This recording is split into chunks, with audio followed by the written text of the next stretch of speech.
15-ാം വയസ്സിൽ ശരീരത്തിൽ കണ്ട മുഴ ക്യാൻസറായി മാറിയത് അടുത്തിടെയായിരുന്നു.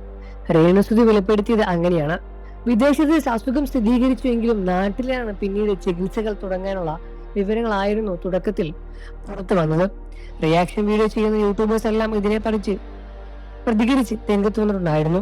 കേട്ടതെല്ലാം ശരിവെച്ച് രേണു എത്തിയതോടെയാണ് വിഷയങ്ങളെല്ലാം തന്നെ മാറിപ്പോയത്. ദേഷ്യവും എതിർപ്പുകളും എല്ലാം പലരും മാറ്റിവെച്ച് രേണുവിനെ കുറിച്ച് അധികം വീഡിയോകൾ ചെയ്യുന്നില്ലായിരുന്നു എന്നാണ് ചിലരും പറഞ്ഞത്. രേണുവിനെ കുറിച്ച് പറഞ്ഞു ചെയ്ത വീഡിയോകളെല്ലാം തന്നെ ലഭിച്ച തുകയ്ക്ക് ഒരുപാട് രേണുവിനെ തന്നെ നൽകി സഹായിച്ചവരും ഒരുപാടുണ്ട്. ചികിത്സയുടെ വിവരങ്ങളെല്ലാം യൂട്യൂബിലും ഇൻസ്റ്റാഗ്രാമിലുമായി രേണു പങ്കുവച്ച് രംഗത്ത് വന്നിട്ടുമുണ്ട്.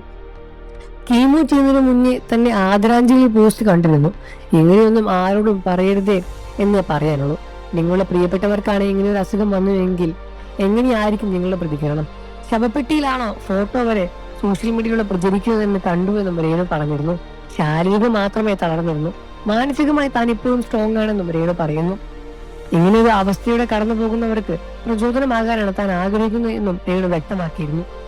നേഴ്സിനായി ജോയിൻ ചെയ്ത ചേച്ചി ഇപ്പോൾ ലീവാണ്. മുഴുവൻ സമയം തന്റെ കൂടെ തന്നെ ആയിരുന്നു എന്നും രേണു പറഞ്ഞിരുന്നു. താൻ എഴുന്നേൽക്കാതെ എന്നും കിടക്കാൻ ആഗ്രഹിക്കുന്നവരോട് ഒന്നും എനിക്ക് പറയാനില്ല. ക്യാൻസറിനെ ഞാൻ തോൽപ്പിക്കും, ഉറപ്പ്.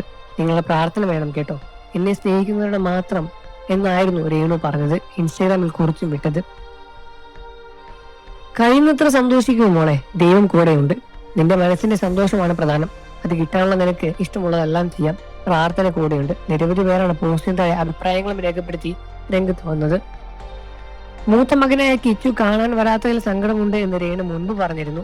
വിഷമത്തിലാണ് പറഞ്ഞുവെങ്കിലും വിഷമം തീർക്കാനായി പോകുന്നു എന്ന് കിച്ചു പറഞ്ഞ രംഗത്തും വന്നു. അമ്മയുടെ അകത്തുനിന്ന് കാണാതിനെ കുറിച്ചും കിച്ചു സംസാരിച്ചിട്ടുണ്ടായിരുന്നു. സബ്സ്ക്രിപ്ഷൻ തുടങ്ങിയതിനു ശേഷമാണ് പോസ്റ്റ് ചെയ്ത വിവാദങ്ങളെല്ലാം വീഡിയോകളുമായും കിച്ചുവിനെയും സങ്കടപ്പെടുത്തിയത്. അന്ന് അമ്മയോട് ഇത് ചെയ്യല്ലേ, ഹൃദയപ്പനെയും ബാധിക്കും എന്ന് പറഞ്ഞതാണ് കിച്ചു. എന്നിട്ട് സബ്സ്ക്രിപ്ഷൻ തുടങ്ങുന്നു എന്നായിരുന്നു കിച്ചു പറഞ്ഞത്. രേണുവിന് അയച്ച മെസ്സേജും വീഡിയോയും കാണിച്ചു. ഇതിനുശേഷമായിരുന്നു വീണ്ടും വീഡിയോകളുമായി രേണുവും എത്തിയത്. സബ്സ്ക്രിപ്ഷൻ തുടങ്ങിയപ്പോൾ തന്നെ കിച്ചുവിനോട് പറഞ്ഞത് 150 രൂപയാണെന്ന് പറഞ്ഞപ്പോൾ താ എന്നായിരുന്നു അവന്റെ മറുപടി. അമ്മേ, ഇത് വേണ്ട അമ്മേ എന്ന് പറഞ്ഞിരുന്നുവെങ്കിൽ ഞാൻ ഒരിക്കലും ഇത് ചെയ്യില്ലായിരുന്നു. പകരം അവൻ ചോദിച്ചത് കാശ് ചോദിക്കുകയായിരുന്നു. ഞാനത് കൊടുക്കുകയും ചെയ്തു. ഞാനും നീയും മാത്രം അറിയുന്ന ഒത്തിരി കാര്യങ്ങളുണ്ട്. അത് എന്നെ കൊണ്ട് പറയിപ്പിക്കരുതേ എന്നും രേണു പറഞ്ഞു. ഈ വീഡിയോ വൈറലായി മാറിയിട്ടുണ്ടായിരുന്നു. ഇങ്ങനെ പ്രതികരണം രേണുവിൽ നിന്നും പ്രതീക്ഷിച്ചില്ലായിരുന്നു എന്നും കമന്റുകൾ ഒരുപാട് കാണാൻ സാധിക്കും. നിങ്ങൾ രേണുസുതിയാണോ കിച്ചുവിനെയാണോ സപ്പോർട്ട് ചെയ്യുന്ന കാര്യം വീഡിയോയ്ക്ക് താഴെ കമന്റ് ചെയ്ത് പറയുക.